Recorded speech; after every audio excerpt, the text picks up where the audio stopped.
Allikad ja jõed. Elu voolavad lätted on tänavuse looduskaitsekuu deviis. Eesti vooluveekogude suureks mureks on nii inimtekkelised kui looduslikud paisud. Vesi jääb seisma ja kalad ei pääse kudemiskohtadesse. Võrreldes 90-ndatega on kindlasti paremaks läinud, et 90-ndatel lõhe sisuliselt regulaarselt vähemalt Pirita jões ei siginud. Nüüd on vähemalt neid poegi iga aasta olemas, kas rohkem või vähem. Lisaks mõjutab voolava vee piiramine ka veekogus olevat vee hulka ning temperatuuri. See võib kaasa tuua vetikate vohamise ja lõpuks kogu veekogu kinni kasvamise ning surma. Keskkonnainvesteeringute keskuse rahadega antakse uus hingamine tänavu 6 veekogule. Raha kulub selleks 3,6 miljonit eurot.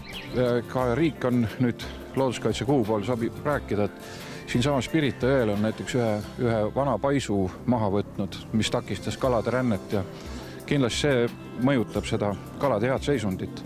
Kui siin ei oleks seda koelmut, siis ta siia ei tuleks. Aga siin näiteks Lõuna-Eestis, kus ei ole tamme ees, vaid Koivat pidi, Mustjõge pidi lähevad nad näiteks Pärlijõkke, Kudema lõhed ka meriforellid silmud, kus on kaugust merest 300 kilomeetrit. Nii et see koelmu koht on väga tähtis, et see neid ikka siia meelitab ja see näitab, et koelmu kohad jälle näitab, et siin samas kõigile tuntud Pirita jõgi on võib-olla rohkem väärt, kui osataksegi arvata. Inimene pole kala, talle midagi ei loe. Tüüpis teeb üle jala, kaua kunagi ei koe. Lõhe ja forellipüük paneb südame kiiremini põksuma igal kalamehel. Paljud vast ei usu, aga ka läbi pealinna voolavas Pirita jões on need kalad täitsa olemas. Forellil on selline väikene uim siin sellise koha peal. See on punane, lõhel on see samasugune nagu selg. Väga sarnased iseenesest.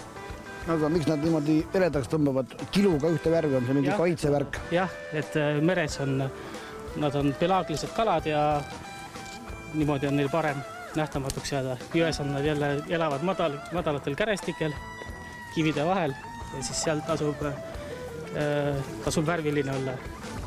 Kopp, uksed ruttu lahti tee. Hei, hei! Kopp, metsas kuri kalamees. Kuulu järgi käib Pirita jõel aga ka vilgas röövpüük. Kas keskkonnainspektorid on asjast ikka teadlikud?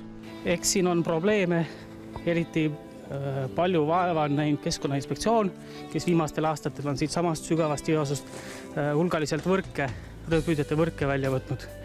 Aga pigem tundub, et see röövpüük on nagu vähenema. Näiteks lõhel, kellel see isendite arv on suhteliselt väike ja teda on ka suhtest kerge ikkagi välja püüda, kui ta tuleb Kudema, on suur, elektriga püüdas talle. Tema nüüd küll, keda kindlasti röövpüük kõvasti mõjutab. Pirita jõgi on unikaalne. Kalad käivad vaata et südalinnas Kudemas ja see on üsna erandlik olukord. See Pirita jõgi on siin vähemasti Põhja-Euroopas ja Läänemeres üldse ta on küllaltki ikka haruldane, et see lõhe, kes siia Kudema tuleb, on loodusdirektiivi 2. lisaleik. See tähendab, et ta elupaika peaks kaitsma, eks seda jõge. Siis silm, jõesilm, mis paistab, on samuti 2. lisaliik, et ei ole palju neid linnasid, kus sa linna vahel võid tegelikult näha nii palju kalaliike ja sealhulgas neid üle-euroopalise tähtsusega kaitsealused liike. Eestis on loendatud üle 7000 vooluveekogu kogupikkusega 31 000 kilomeetrit. Suuri alalisi allikaid on Eestis aga 500 ringis. Õnneks on Eestis mööda saanud see aeg, kui vee puhastamise peale vaadati kui millegi sellise liigse ja liiga koormava või tüütu tegevuse peale, et oleks aru saadud sellest, et kõik see, mida me jõkke laseme, ühel või teisel kombel jõuab inimese endani tagasi ja tõesti seda hoiakut, et ärge tulge tüütama oma sooviga, et me peame oma tootmisest ülejääva vee enne ära puhastama, kui me ta loodusesse tagasi laseme, et sellist hoiakut enam ei ole.